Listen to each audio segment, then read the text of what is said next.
नमस्कार बंधुरा एरकम लोभनीय खूब सहजभावे मेरापिठा तैरी करा रेसिपिटी देखते होले प्रथमे किन्तु एक लाइक दिए प्लिज बंधुरा रेसिपिटी देखा शुरू करुन। खूब सहज पद्धतिते मेरापिठा तैरी करार जन्य एखाने आमी एक कड़ाईते 2 कप परिमाण जल बसिए दिएछि। एखन एर भितरे दिए देब एकटू लवण, दिए देब खेजुर गुड़। बंधुरा এই পিঠেটা কিন্তু খেজুর গুড়েই তৈরি করতে হবে, তাহলেই কিন্তু স্বাদ ভালো হবে। আমি এখানে 1 কাপ মতন খেজুর গুড় দিয়ে দিলাম। এখন গুড়টাকে ভালো করে এই জলের সাথে ফুটিয়ে নেব। আর ফুটিয়ে নেওয়ার আগে এর ভিতরে আমি দিয়ে দেব কিছুটা পরিমাণ নারকেল কুচি। আমি এখানে নারকেল কুচি দিয়ে দিচ্ছি বন্ধুরা, আপনারা চাইলে নারকেলটা কিন্তু পুড়িয়েও ব্যবহার করতে পারেন। এখন আমি এইভাবে নাড়িয়ে বেশ কিছুক্ষণ জাল করে নেব। খুব যে ঘন করে জাল করব না, গুড়টা শুধু এই জলের সাথে ভালো রকম মিশে গেলেই হবে। ভালো করে বেশ কিছুক্ষণ জাল করে নিয়েছি। এখন আমি এর ভিতরে দিয়ে দেব পরিমাণ মতো চালের গুঁড়ো। বন্ধুরা এই পিঠেটা কিন্তু অবশ্যই চালের গুঁড়ো দিয়েই তৈরি করে নেবেন। শুকনো চালের গুঁড়ো আমি এখানে দিয়ে দিচ্ছি, আপনারা চাইলে ভিজে চালের গুঁড়োও ব্যবহার করতে পারেন, কোনো রকম অসুবিধা হবে না। আমি এখানে 1 কাপ পরিমাণ চালের গুঁড়ো দিয়ে দিলাম। এখন এই চালের গুঁড়োটাকে এইভাবে নাড়িয়ে বেশ কিছুক্ষণ রান্না করে নেব। অল্প আছে এইভাবে নাড়িয়ে নাড়িয়ে রান্না করে নেব। দেখুন বন্ধুরা নাড়তে নাড়তে কেমন শক্ত একটা মন্ডে পরিণত হয়ে যাচ্ছে। অল্প আছেই কিন্তু এটা নাড়তে হবে।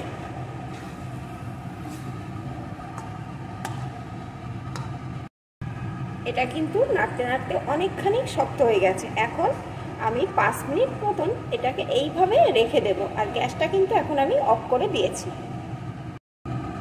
5 মিনিট পরে আমি ফিরে এলাম বন্ধুরা। এখন এটা কিন্তু আমি একটা প্লেটে নামিয়ে নেব। একটা প্লেটে আমি নামিয়ে নিয়েছি আর গরম থাকতে থাকতেই কিন্তু একটু হাত দিয়ে মেখেও নিয়েছি।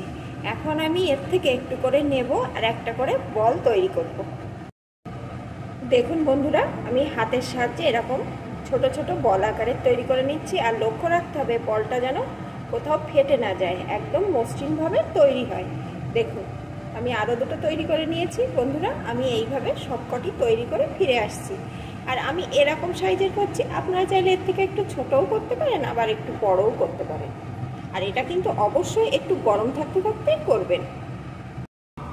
এখানে আমার সবগুলি তৈরি করে নেওয়া হয়ে গেছে। আর এদিকে কড়াই আমি একটু জলও আগে থাকতে বসিয়ে দিয়েছিলাম। এখন জলটা কিন্তু ভালো রকম ফুটছে। এখন এর উপরে একটা ছিদ্রযুক্ত থালা আমি দিয়ে দেব। দেখুন বন্ধুরা এখানে আমি একটা ছিদ্রযুক্ত থালা বসিয়ে দিয়েছি। এখন এর উপরে ওই গোল গোল করে রাখা পিঠেগুলোকে মাঝ বরাবর সুন্দর করে সাজিয়ে বসিয়ে দেব। সব পিঠেগুলো আমি দেখুন বন্ধুরা সাজিয়ে কিন্তু বসিয়ে দিয়েছি। এখন এর উপরে আরেকটা পাত্র দিয়ে ঢেকে দেব যেন তার পাশটা বেরিয়ে না যায়। এখন মিডিয়াম টু লো আছে এইভাবে আমি 10 মিনিট মতো রেখে দেব। তারপরে ফিরে আসছি বন্ধুরা, আপনারা কিন্তু সাথেই থাকুন। 10 মিনিট পর আমি ফিরে এলাম বন্ধুরা। এখন আমি ঢাকনাটা খুলে নেব।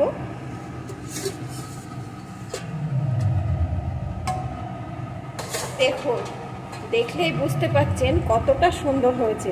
আর কালারগুলো কেমন চেঞ্জ হয়ে গেছে, দারুণ লোভনীয় হয়েছে কিন্তু বন্ধুরা। এখন আমি এটাকে একটু ঠান্ডা করে নেব, তারপরে কিন্তু আমি এর থেকে নামিয়ে নেব।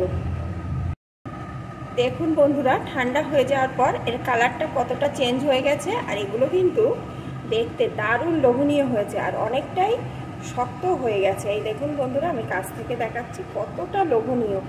আর তাহলে বন্ধুরা এই রেসিপিটি বানানো দেখেছেন কত সোজা, যে কেউ যখন তখন এটা তৈরি করে নিতে পারেন। আর এটা কিন্তু ঠান্ডা হলে এর কালার আরও চেঞ্জ হয়ে যাবে। তো আর পরের দিন যদি আগের দিন তৈরি করেন পরের দিন খেতে কিন্তু এটা বেশি টেস্টি লাগবে। তাহলে বন্ধুরা আমার এই রেসিপিটি আপনাদের কেমন লাগলো, যদি ভালো লেগে থাকে কমেন্ট করে জানাবেন। আর যদি খারাপ লেগে থাকে তাও কিন্তু কমেন্ট করে জানাবেন। আর ভালো লাগলে অবশ্যই একটা লাইক শেয়ার করে দেবেন। তাহলে বন্ধুরা এগুলো আমার রেডি। আমি এক এক করে এখন একটা পাত্রে নামিয়ে নেব।